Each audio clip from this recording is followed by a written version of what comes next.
New gun range is open in Kinston, and the owners are shooting to educate the public while keeping everyone safe. WNCT's Allie Weatherton has more on the targeted strategy.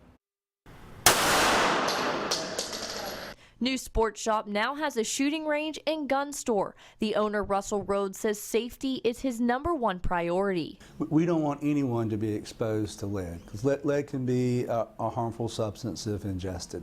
So we're making sure that the lead that would be expelled from the firearms is moved to a scrubber. New Sports Shop requires employees who are exposed to the range to shower and wash their clothing. This keeps the exposure to the dangerous element to a minimum.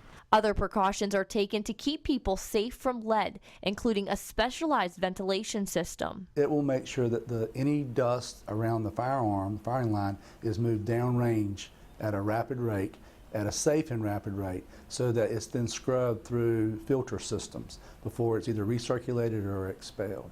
Even customers are encouraged to rinse off after shooting. And the first priority of the New Sports Shop, safety. We want everyone safe, to have a good time and go home safely.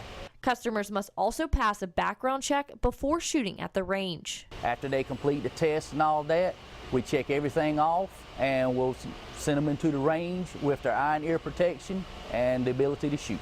The new range is the only public facility in Kinston. We want the public to know that the guns in their homes, how they work, how to use them safely, to train on those guns so that they're comfortable with them, and when they're not using them, secure them in a way that someone you don't want to have can't get access to them. Allie Weatherton, 9 on your side. Now, Rhodes says they required their range safety officers to get blood work every 6 months just to make sure they are not exposed to lead.